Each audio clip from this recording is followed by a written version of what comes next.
Congress party Congress ప్రభుత్వాన్ని చెప్పేసి మీకు అందరికీ తెలియజేసుకున్నాం.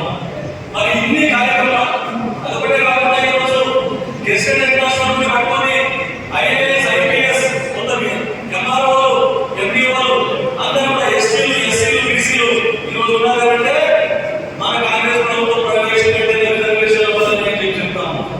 మరి ఇన్ని చేస్తే మన కాంగ్రెస్ పార్టీ ఏం చేసింది, కాంగ్రెస్ ప్రభుత్వాలు ఏం చేసినాయని ప్రతిపక్ష నాయకులు గర్భం పెడుతూ ఉన్నారు. వారికి జవాబు ఇవ్వాల్సిన అవసరం మనకు లేదని చెప్పి చెప్తాం. మనం చూస్తా ఉన్నాం, మనం కూడా కార్యకర్తలు నారాయణలో వదిలిపెట్టాలి. అక్కడక్కడ మనం దీటుగా సమాధానం చెప్పవలసిన అవసరం ఉంది. ప్రతిపక్షాలు కేవలం అబద్ధ ప్రచారం చేసుకుంటూ మొత్తం రాష్ట్రాన్ని దివాలా తీపించినాయి. వారికి తగిన జవాబు చెప్పాలి. మన జిల్లాలో 5 నియోజకవర్గాలలో పార్టీ బలోపేతం చేసి టీఆర్ఎస్ ప్రభుత్వం కానీ బీజేపీ ప్రభుత్వం కానీ పార్టీ కానీ బుద్ధి చెప్పాలంటే మనకు జిల్లా అధ్యక్షులుగా దీటైన నాయకుడు ఉండాల్సిన అవసరం ఉంది. అయితే మనం తగిన బుద్ధి చెప్పి జవాబు చెప్పగలుగుతామని చెప్తూ మీ అందరి అభిప్రాయాల గురించి తీసుకొని తర్వాత వాళ్ళు హైకమాండ్ ఇస్తారు. వాళ్ళ చేతుల్లో ఏం లేదు. హైకమాండ్ ఇచ్చిన తర్వాత మళ్ళీ హైకమాండ్ అభిప్రాయాలన్నీ కలిపి అన్ని సామాజిక న్యాయం మీద ఖచ్చితంగా మంచి పార్టీకి పనికొచ్చి కష్టపడే జిల్లా అధ్యక్షుడిని మనకి ఇస్తారని చెప్పి చెప్తూ ఈ అవకాశం ఇచ్చినందుకు వారికి बीजेपी की सरकार आई है, उसके बाद लगातार उन्होंने हिंदुस्तान की संवैधानिक संस्थाओं के साथ खिलवाड़ करना शुरू किया। हमारे संविधान के लिए खतरा दिया, हमारे लोकतंत्र के लिए उन्होंने खतरा पहुंचाया।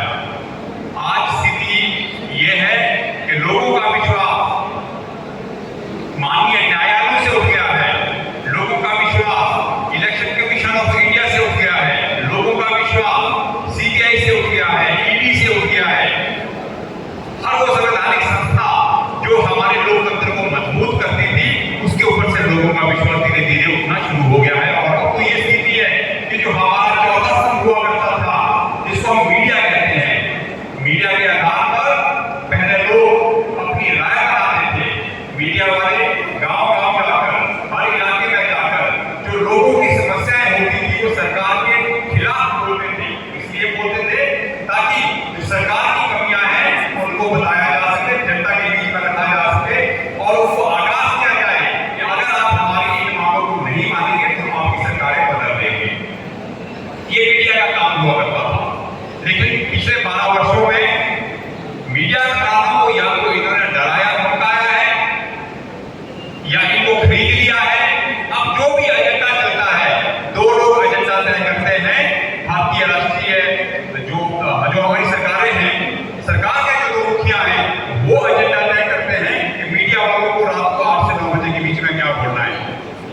धर्म के आधार पर लड़ाया जाता है, जाति के आधार पर लड़ाया जाता है, क्षेत्र के आधार पर लड़ाया जाता है ताकि उनका वोट बैंक जो है वो बना रहे। विकास के कार्यों के ऊपर कोई ध्यान नहीं है, स्कूलों के ऊपर कोई ध्यान नहीं है, हॉस्पिटल के ऊपर कोई ध्यान नहीं है, शिक्षा का कोई महत्व नहीं है इनकी नजरों में, स्वास्थ्य का कोई महत्व नहीं है।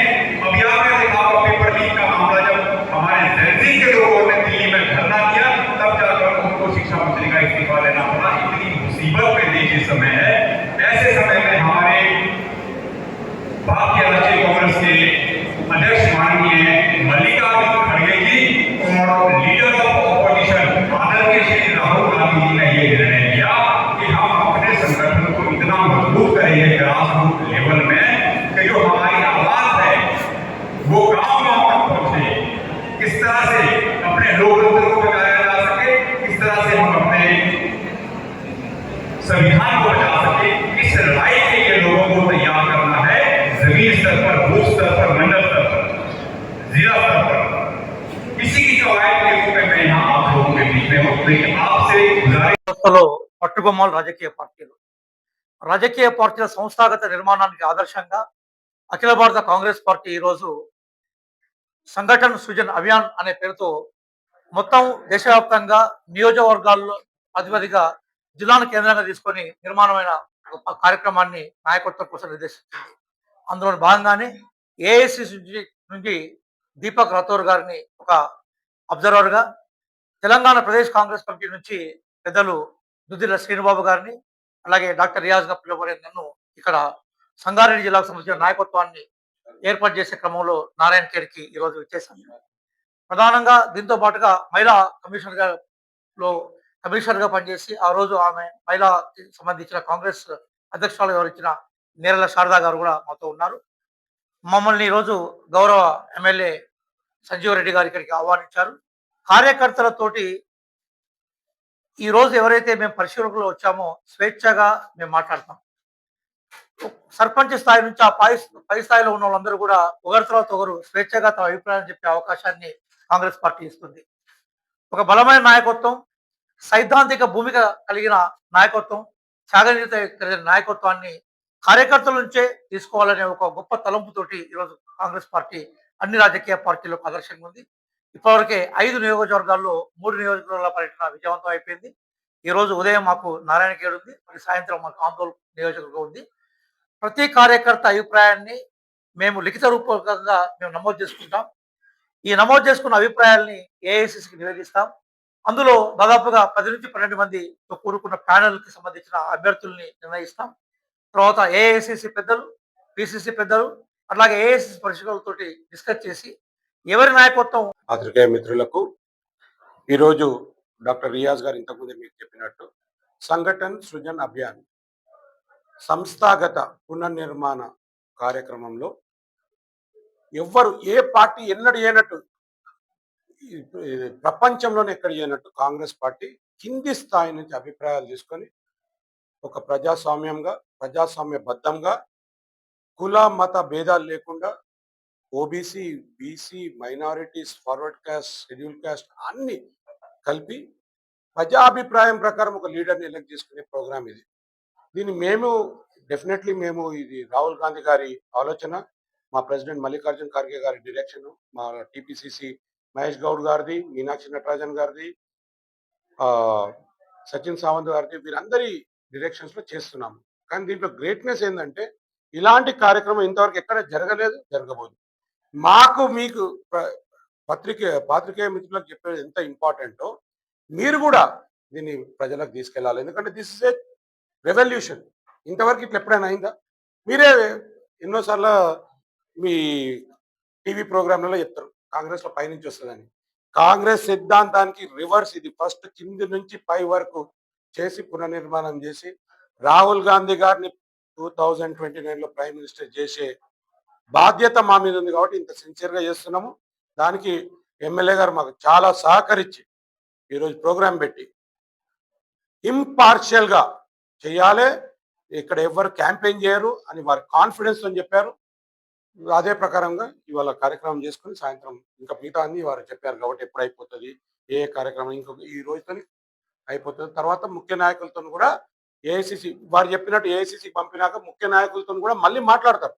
ఎందుకంటే లోకల్ విషయాలు వాళ్ళకి తెలిసినంత పైన తెలియదు. కాబట్టి అందరితో చేసి ఒక డెమోక్రటిక్ వేలో అందరు ఒప్పుకునేటట్టు డిక్లేర్ అవుతుంది. అందరికీ న్యాయం చేసే బాధ్యత కాంగ్రెస్ పార్టీ తీసుకున్నది, అలానే అవుతుంది. नारायणखेड़ा के लोगों को मेरा नमस्ते। थोड़ा सा मैं आपसे क्षमा चाहूँगा कि मैं आने में थोड़ा सा लेट हो गया, जाम का यहाँ पर थोड़ा दिक्कत था, इसलिए थोड़ा सा हम लेट हो गए, आपको इंतजार करना पड़ा, मैं क्षमा चाहता हूँ। मैं बड़े अदब के साथ संबोधन करना चाहूँगा स्थानीय विधायक डॉक्टर संजीवरेड्डी जी और यहाँ से हमारे छिटका के जो म्यूनसिपल चेयरमैन अभी हैं और श्रीनिवास बाबू जी जो हमारे साथ कोऑर्डिनेट कर रहे हैं प्रदेश कांग्रेस कमेटी की तरफ से, जो ऑब्जर्वर हैं। रियाज भाई हमारे साथ हैं, महिला कांग्रेस, युवा कांग्रेस।